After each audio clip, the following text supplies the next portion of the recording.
May iba na kapag tinanong kung anong gustong matanggap ngayong Pasko, cash o pera ang sagot ng iba.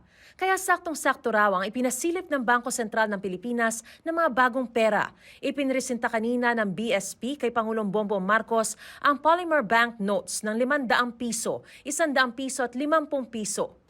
The first Philippine polymer banknote series is smarter, cleaner, and stronger.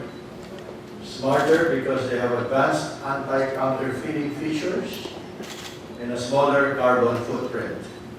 Cleaner because viruses and bacteria do not survive on polymer as long as they do on paper.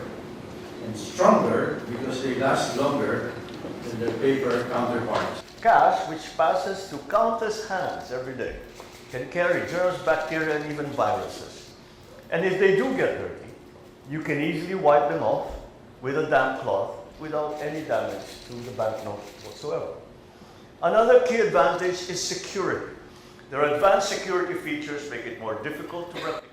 Maaari na yang makuha sa mga bangko at magamit simula December 23, pero limitado muna sa Greater Manila area. Simula sa Enero, inaasahang masisirculate ito sa buong bansa. Ito ang itsura ng mga bagong polymer bank notes o pera na makikita na natin sa sirkulasyon simula sa susunod na linggo. Bukod sa 1,000 piso kung saan tampok ang Philippine Eagle, tampok naman sa 500 peso bill ang Visayan Spotted Deer, Palawan Peacock Pheasant sa 100 piso, at Visayan Leopard Cat sa 50 piso. Maaari pa rin gamitin ng mga lumang perang papel. Pero dahil mas matibay, mas practical daw ang polymer notes. Polymer banknotes can last up to 7.5 years, 5 times longer. And that means that we no longer need to replace them as often, saving money, cutting down on waste, and making a meaningful contribution to protecting the environment.